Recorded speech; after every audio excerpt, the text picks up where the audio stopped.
So hi, it's Sandy here, and at last I'm able to do the rose reading. I've had some technical glitches today to actually get live, and for those of you that are joining me live on Facebook, yeah, it's been interesting energies to actually get to this point. So welcome to everyone that's joined. Hi, Carolyn. You know, there is such an interesting energy that's running at the moment that for most of us this last couple of weeks has been really sort of quite a dynamic in its action. And of course we know that we've been through the eclipse. Hi Ashley, hello. Hi Evelyn, hello. Yeah, we've been through the eclipse energies, and there is a flavour of that that's still rumbling around with the energies that we're working with at the moment. So we're following that thread through and actually working these energies through to another level. So yeah, we have huge disturbance going on a planetary level. As many of you know, I was in Florida just a month ago, and now looking at what's actually happening with Hurricane Irma, there is such a sense of turbulence and shift. I had an exchange with a dear friend of mine who's in North Carolina, and this place now of you know, the evacuation and not being able to take their treasured things, really being able to just sort of salvage self and any pets, and getting in a car and just driving. There was a real sense for me of another level of letting go, another level of love and loss that we are being really asked in this time to process and to make a friend of, because everything feels to be on shifting sand. Everything feels to be moving. That anything external to ourselves is showing itself as being having instability, if you like.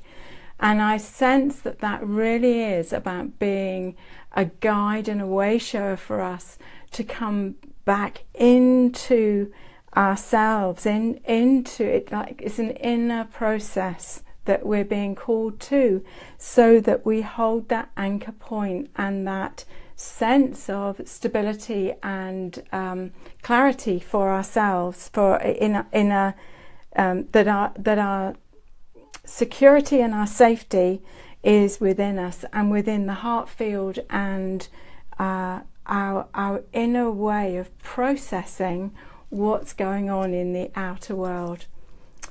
Hi Ashley, hi Roberta, thank you for joining. Yeah, it's really interesting times. Certainly I found from my own journey in this last few weeks, it really has been about letting go at yet another level, really looking into relationship patterns and connections with people that have been really dear to us in our journey, and yet a reframing is being called forth in our presence to that. Maybe that dear friend or a partner from the past has taken a choice to move forward, and we have to adjust to it, or there is a place in which we say, enough, this is my boundary, this is my truth in my presence in the world. And there is a real sense now of an alignment, a realignment that is going on. We've had solar flares, we've had other shifts that are going on in our evolutionary process that are calling us really to come into the highest alignment that is possible for us at this point. And of course, anything that is not in resonance to that is going to drop away. And that isn't always easy. My father, one of the few things that he said to me that in my journey with him that has really stuck with me, he said, what's for you won't pass you by. And I understand that now in the fact that, you know, our hearts are our attractor factor, and the condition of our hearts and our story and where we are in our own energy signature is what creates the dynamic and the dance with another, with any other in our lives. You know, be it friends, families, loved ones, it's all a creative dance of energy and presence. And we are really being called, I feel, to be really present to what comes up for us now. That this is a beautiful, beautiful, gifted opportunity to really clear anything that's still got an energy charge on it for us. And my sense is that we have this window really till the end of the year. This year feels to be a year of really clearing the past, clearing the storylines that we haven't yet fully cleared, and enabling us to travel light. It amused me when I went off to Orlando. It's like, how much can you get in the suitcase? And I was reminded of this whole piece about traveling light, and whether we're looking at it as traveling light, being the light codes, or recognizing that actually we don't need anything like as much as we have in physical substance around us. And this is a perfect time too to be releasing anything that is surplus, anything that is connected into a past storyline, anything that we look at that isn't either beautiful and we love it, or useful. So these are powerful times if we can harness what the potency of this time is for us, and how we can optimize the gift in this releasing, this letting go. Very much I've been journeying on this dance of love and loss. How do we keep our hearts open in the face of the letting go, or the awareness of the transience of life? Again, in my own experience this last few weeks, my ex-husband, who is the father of my 2 children, was diagnosed with stomach cancer, and we thought it was going to be a process before he got to the stage of having to have a surgery. And we found ourselves facing surgery within days of the diagnosis. Major surgery. And that has had complications to it. So there's been several emergency surgeries. And just aware of the place that I've held in holding the energies of my children and my family, and also my own process in, there have been times when we have wondered whether he would manage to navigate through the next surgery. So these are very, very powerful times in being able to show us to this place of being love, of being able to hold loving presence to whatever is occurring in that point in time. So, what might the roses have to offer us as guidance and wisdom? You know, a place in which we can given a point of focus where we can explore what that particular aspect might mean for us. And of course, when we get insight, when we have that little bit of shift within us, so it opens up the heart to be more and more open to life, and to open to the next reveal and the next reveal that brings us into flow. You know, sometimes it takes us into that sort of like that sticky dark place that feels like the dark night of the soul, which is really that void place within. But from within that place to recognize that all is contained within that. And so it's about being that in that presence to the journey. So, are you drawn to rose card 1? Are you drawn to rose card 2? Or are you drawn to rose card 3? I find it fascinating, you know, the sort of the potent message that the weave of the cards offers us. It's like an extraordinary gift, if you like, so that in their beauty, in their radiance, they offer us such wise insight. So if you're drawn to rose card 1, she is Rose Ma 8, and this rose has come up a few times in our readings before now, and she's from the Rose Ma Sept, which is the mother of the rose. So these are qualities of the awakened and empowered feminine heart in both men and women, but it's a quality of beingness. And she says, I am creative.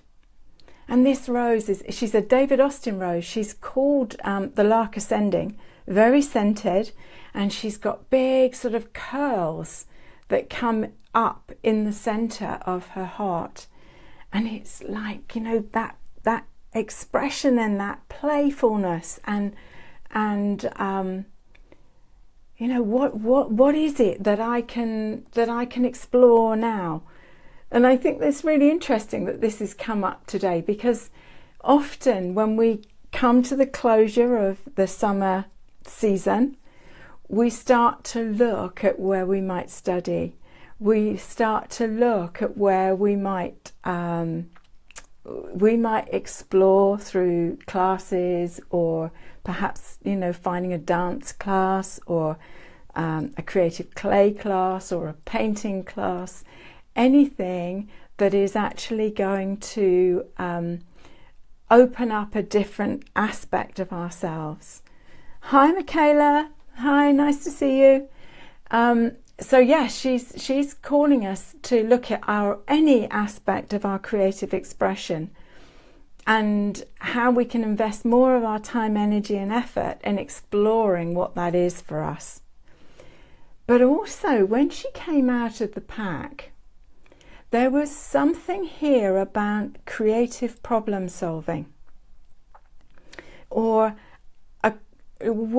being open to a creative solution to what we might perceive as a problem, and being able to be open to receive and hear the guidance, hear the intuition, the inner tutor that can whisper the pathway that could open up and give us a solution to a question that we haven't even thought of.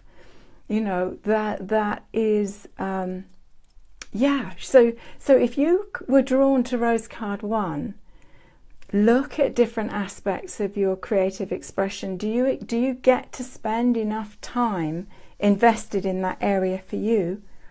Or is she calling you to come to center and be ready and willing to hear a creative solution to an issue that you're dealing with in your life. And it's interesting because that's not something that's come up with this particular rose before. So there's a whole deeper aspect of these roses that feels to be coming through in this next expression of the work. But she is very beautiful. And I photographed her at the David Austin Rose Garden up at Albrighton, just north of Birmingham. So this is rose card 1. So if you were drawn to rose card 2, she is Rose Ma 2, and she says, I am abundant. So again, this is another quality of the awakened and empowered heart field. So that feeling of abundance, that really being able to effortlessly, you know, this rose is many layered, and she sort of explodes through the top.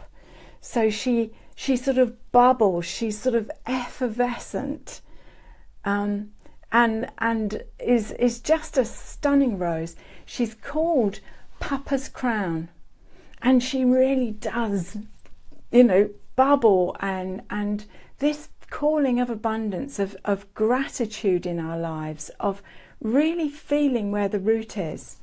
Now, it's interesting with this rose because she's one of the few roses that came with a stem.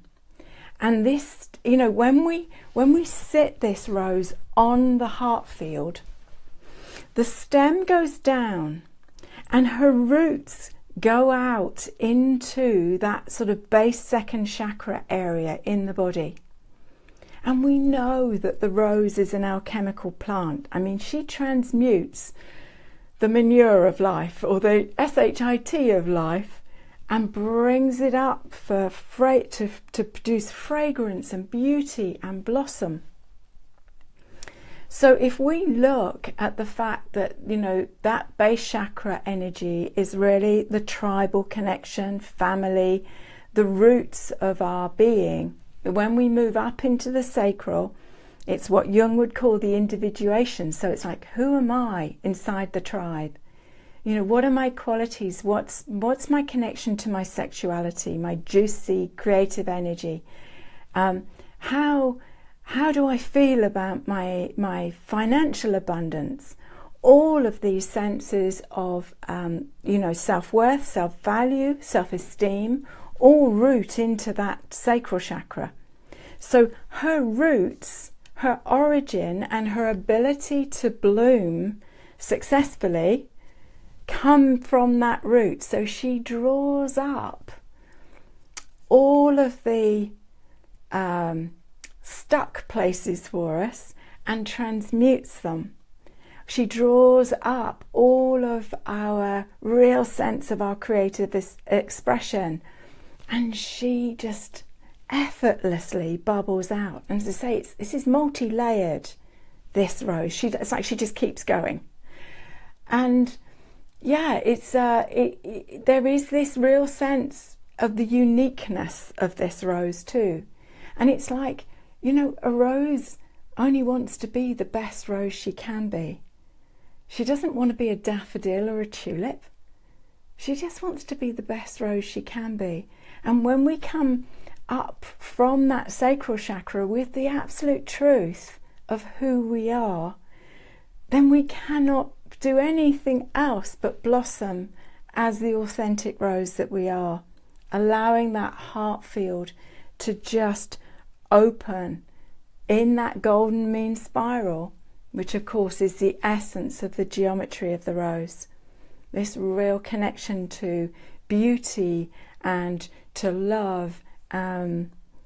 Yeah, she's a powerful ally. So if you've drawn her, you've drawn Rose Ma too. If you have the Rose Oracle deck, she's the one to pull out, tuck her under your pillow, ask her to work with you to transmute anything that you haven't that you haven't cleared, that might be blocking or delaying your ability to move into that real sense of full abundance. Hi Renee. Hi.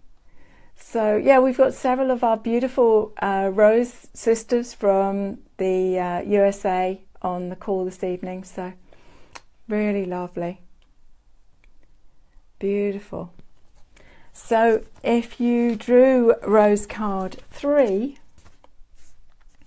she is Rose 9. Now this is a perfect card to have come up in our reading for the full moon. This rose sits on the solar plexus, and she is the solar feminine energy, and that, you know, she just, there's nothing fluffy about this rose. She is absolutely clear, and she is really the rose that we embody and hold on that solar plexus when we are in queen energy. You know, she is very, very clear. She is, I mean, what I would call the Sept of roses. You know, there is a very Shivic quality to this. It's like good boundaries. Don't mess with me. I am absolutely clear about my direction and who I am, actually. Absolutely perfect for this rose reading. And you know, when we're looking at the full moon, of course, you know that the full moon, in the full moon, the moon is illuminated by the solar energy, by the solar rays. The moon by herself has no illumination. You know, she is that dark place within.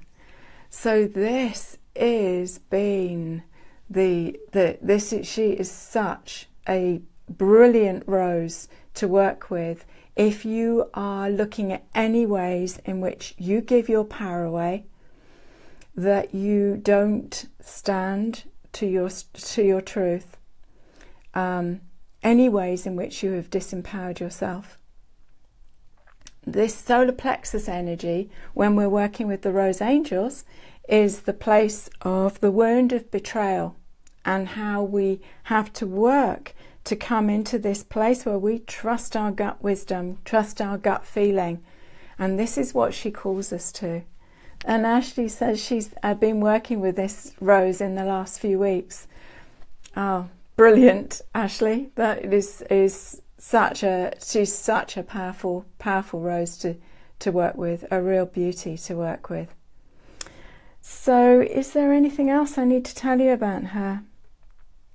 No, she's just part of your alignment into this presence of holding the highest, you know, 5D manifestation field in your body, because she works with the solar plexus and the heart energies work together. This is the wise woman.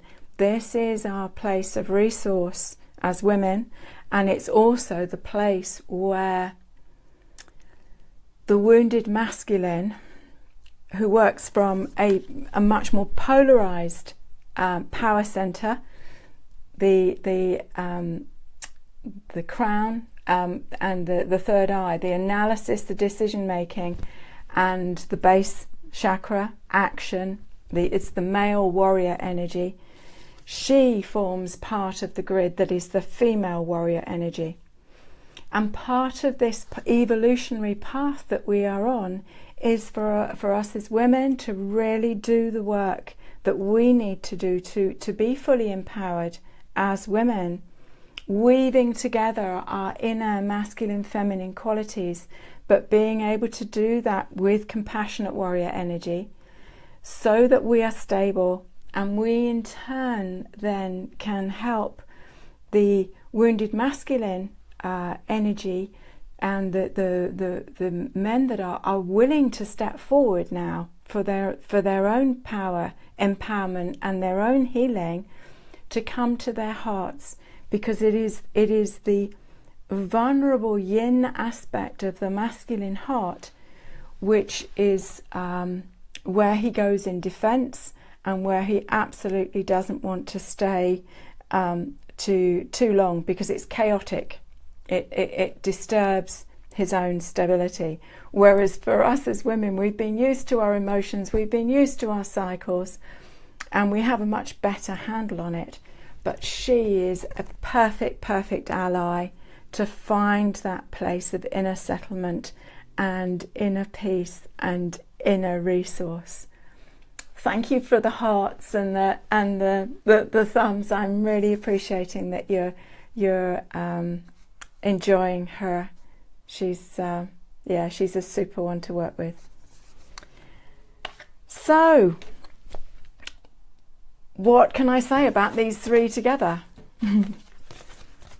Opening up to creative solutions, opening up to a creative pathway of presence and of being that enables another expression to come forward, another sense of connection too, because this creative place, although in the Rose Ma is a heart field expression, of course our creativity and our procreativity comes from the womb hara connection.